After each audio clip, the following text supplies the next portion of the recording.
Hello everyone, welcome back to easy English. आज के video में हम सीखेंगे 50 फ्रेजेस जो कि हमारी इंग्लिश को स्टाइलिश बना देगा। स्टाइलिश इंग्लिश बोलना सबको अच्छा लगता है, तो आप मेरे साथ सीख सकते हैं ये फ्रेजेस जो कि हमारी डेली लाइफ के हर छोटे छोटे सेंटेंसेस को कवर करती है। Guys, my name is Vani Yadav and you watching me on easy English. Before going to start the video, I request you all, if you are new in the channel, please subscribe to the channel.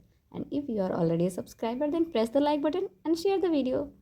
So without further ado, let's begin. First sentence. उससे किसने पूछा? कहिए who asked her. Who asked her. For example, कोई person है आपके घर में जो हर बात पे गुस्सा हो जाता है। किसी इंसान ने उनसे कुछ पूछ लिया, उनको गुस्सा आ गया। आपको पता चलता है कि अच्छा वो चिल्ला रहे हैं, गुस्सा कर रहे हैं, तो आप कहते हैं ना उनसे पूछा किसने। तो अगर ऐसा कहना चाह रहे हो उससे किसने पूछा, कहिए हु आस्क्ड हर। अगला सेंटेंस, आपका काम कैसा है? कहिए how is your work.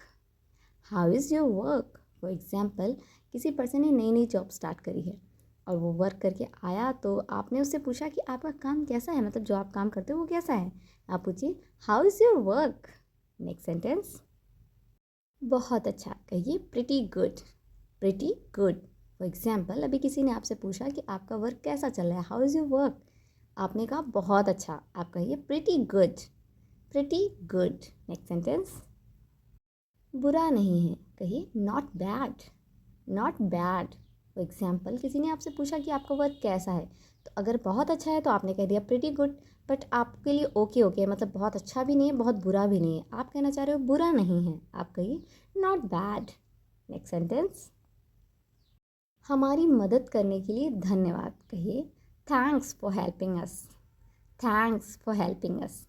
For example, आप कहीं पे किसी प्रॉब्लम में फंस गए हैं, अब वो प्रॉब्लम आपसे सॉल्व आउट नहीं हो रही, फिर कोई पर्सन आता है और आपकी थोड़ी हेल्प कर देता है और आपका काम आसान हो जाता है। तब आप कहते हो ना कि हमारी मदद करने के लिए धन्यवाद। कहिए thanks for helping us. Thanks for helping us. अगर आप कई लोग हो तब आप अस का यूज़ करिए, अगर सिंगल हैं तो आप मी का यूज़ कर सकते हैं। Thanks for helping me. Next sentence, मैं बहुत आभारी हूँ। कहिए आई am really grateful. I am really grateful. For example, किसी ने आपकी हेल्प करी तो आपने कहा थैंक्स फॉर हेल्पिंग मी या फिर थैंक्स फॉर हेल्पिंग अस। तो जब ये कहा कि आपने मेरी मदद की करी, इसके लिए बहुत बहुत धन्यवाद, मैं आपका बहुत आभारी हूँ। तो अगर ऐसे बोलना चाहते हैं आप कहिए thanks for helping me, I am really grateful. Next sentence, कोई दिक्कत नहीं है। कहिए no problem. No problem. For example, आपका कोई कलीग है, उसने आपका पेन या कोई भी आपके सामान ले ली और उससे आपने आपसे पूछा कि मैं तुम्हारी ये चीज़ ले लूँ, कोई दिक्कत तो नहीं है। आपने बोला कोई दिक्कत नहीं है। आप इंग्लिश में कहिए no problem, you can. Next sentence, कृपया मुझे सुबह 9 बजे कॉल करें। कहिए please call me at 9 AM। Please call me at 9 AM। For example, आप किसी कंपनी में जॉब करते हैं और आपका कोई पर्सन, मतलब आपका कोई कस्टमर है जो आपको ऐसे समय पे कॉल कर रहा है जब आप फ्री हो, मतलब घर पे हो अपने, तो आप उसको कहते हो ना कि आप प्लीज़ मुझे सुबह में 9 बजे कॉल करिए, तब मैं ऑफिस जाऊँगा, तो आप उस टाइम मुझे कॉल करिए। तो अगर ऐसा कहना है कि कृपया मुझे सुबह 9 बजे कॉल करें, आप इंग्लिश में कहिए please call me at 9 AM। Next sentence, मेरे साथ आओ। कहिए come with me. Come with me. For example, आप कहीं किसी नई जगह जा रहे हैं, आपको जाने में थोड़ा अजीब सा लग रहा है, अच्छा नहीं लग रहा है, तो आप अपने ब्रदर या सिस्टर से बोलते हो ना प्लीज़ मेरे साथ चलो। तो अगर ये कहना है कि मेरे साथ आओ, आप कहिए कम विद मी।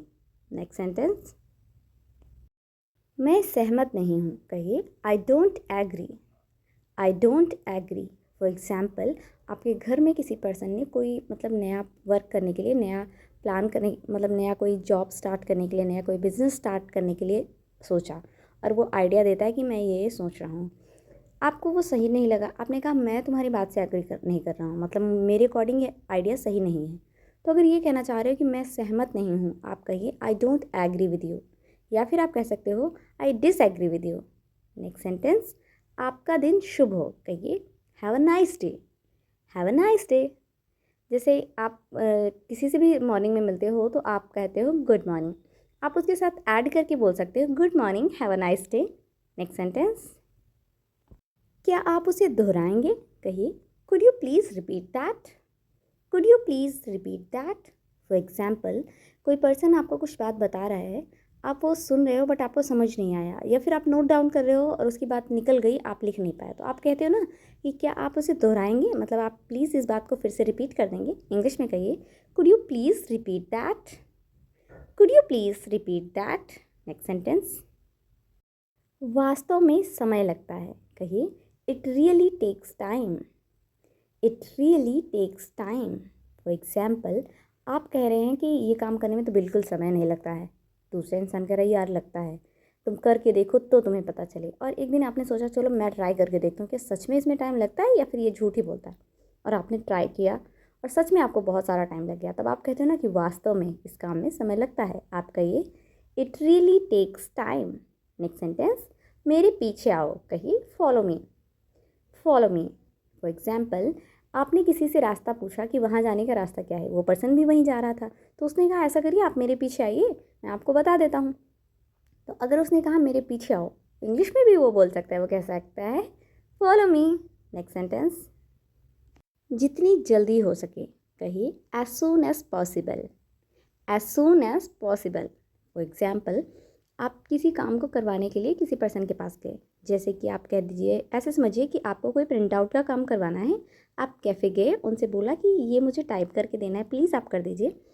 तो उन्होंने पूछा कि आपको कितनी जल्दी चाहिए, मतलब कितने दिन में चाहिए, तो आप कहते हो कि जितनी जल्दी हो सके उतनी जल्दी आप कर दीजिए। आप इंग्लिश में कहिए do it as soon as possible. Next sentence, मुझ पर भरोसा करो, कहिए believe me. Believe me. For example, आपके पड़ोस के अंकल आए और आपकी कंप्लेन आपके पेरेंट्स से करने लगे। अब जब पेरेंट्स को कंप्लेन पता चली, वो तो आपकी डांट लगा देते हैं। तो जब वो आपको डांटने लगे तो आपने कहा मेरा भरोसा करिए, मैंने ऐसा कुछ नहीं किया है। तो अगर आप ये कह रहे हो कि मुझ पर भरोसा करो, मैंने ये नहीं किया है, आप कहिए believe me. Believe me I can never do it. Next sentence, मुसीबत मत खड़ी करो, कहिए don't cause trouble. Don't cause trouble. For example, अब पेरेंट्स आपको डांटने लगे और पेरेंट्स डांटते हुए कहते हैं तुम हमेशा मेरे लिए कोई ना कोई नई प्रॉब्लम खड़ा ही कर देते हो, प्लीज़ मेरे लिए मुसीबत मत खड़ी करो। तो पेरेंट्स को क्या कहना चाहिए, don't cause trouble for us. Next sentence, मैं कोई मुसीबत खड़ी नहीं करना चाहती थी, कहिए I don't mean to cause any trouble. I don't mean to cause any trouble. जैसे मम्मा आपको डांट रही है, वो कह रही है कि तुम प्लीज़ मेरे लिए मुसीबत मत खड़ी किया करो, तो आप कहते हो नहीं मम्मा मेरा ऐसा कोई इरादा नहीं था, मैं आपके लिए मुसीबत नहीं खड़ी करना चाहती थी। तो आप कहिए mamma I don't want to cause any trouble. Next sentence, मुझ पर एक एहसान करना, इंग्लिश में कहिए do me a favour. Do me a favour. For example, आपको किसी की हेल्प चाहिए, तो आप उनसे कहते हो प्लीज़ एक हेल्प कर देना, या फिर कह देते हो एहसान कर देना, तो कहिए please do me a favour. Next sentence, मैं यह एहसान चुकाऊंगा, कहिए I return the favour. I return the favour. For example, आपने कहा कि प्लीज़ मेरी एक हेल्प कर देना, आप इंग्लिश में कहिए डू मी अ फेवर, और फिर आगे कहते हो कि मैं आपका एहसान चुकाऊंगा, तो आप कहिए I return the favour. Next sentence, ये शोर कैसा है, कहिए what's that noise. What's that noise. For example, रात का समय हो गया है, सब लोग लगभग लेटने वाले हैं, अचानक से आपको बाहर से आवाज़ सुनाई देती है, शोर काफ़ी होने लगता है, तो मम्मा कहती है ना देखो ये शोर कैसा है। मम्मा को इंग्लिश में कहना चाहिए what's that noise. Next sentence, शोर करना बंद करो, कहिए stop making a noise. Stop making a noise. अब आपने दरवाज़ा खोल के देखा, पड़ोस के बच्चे कुछ बाहर शोर कर रहे थे, तो आप कहते हो ना कि ये शोर करना मतलब शोर करना बंद करो, ये सोने का टाइम हो गया, अपने अपने घर जाओ। तो अगर ये कह रहे हो कि शोर करना बंद करो, आप इंग्लिश में कहिए stop making noise. Next sentence, क्या आप समझ रहे हैं मेरा क्या मतलब है, कहिए do you know what I mean. Do you know what I mean, मतलब मैं क्या समझाना चाह रहा हूँ, ये बात आपको समझ में आ रही है। अगर ऐसा कहना है तो कहिए do you know what I mean. Next sentence, train कब आ रही है, पूछिए when is the train coming. When is the train coming. Answer आपको मिलता है कि ट्रेन लेट आ रही है, तो जिसने बताया उसे इंग्लिश में कहना चाहिए the train is running late. The train is running late, मतलब ट्रेन अभी टाइम से नहीं है, वो कुछ टाइम बाद आएगी, आप कहिए the train is running late. Next sentence,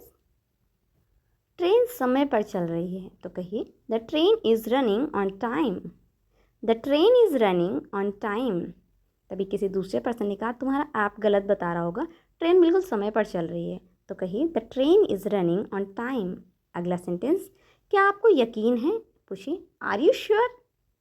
are you sure मतलब आपने कहा कि आपको यकीन है कि हाँ ट्रेन टाइम पे चल रही है, तो आप कहिए are you sure the train is running on time. Alright guys, that's all for today. I hope आपने वीडियो को पूरा देखा होगा, वीडियो आपको बहुत अच्छा लगा होगा और कई सारे नए नए सेंटेंसेस आपने सीखे भी होंगे। अगर ये फ्रेजेस की सीरीज़ आपको अच्छी लग रही है तो प्लीज़ वीडियो को लाइक करें, ज़्यादा से ज़्यादा शेयर करें अपने फ्रेंड्स और फैमिली के साथ, और चैनल पे पहली बार विजिट कर रहे हैं तो प्लीज़ चैनल को सब्सक्राइब करना बिल्कुल भी ना भूलें।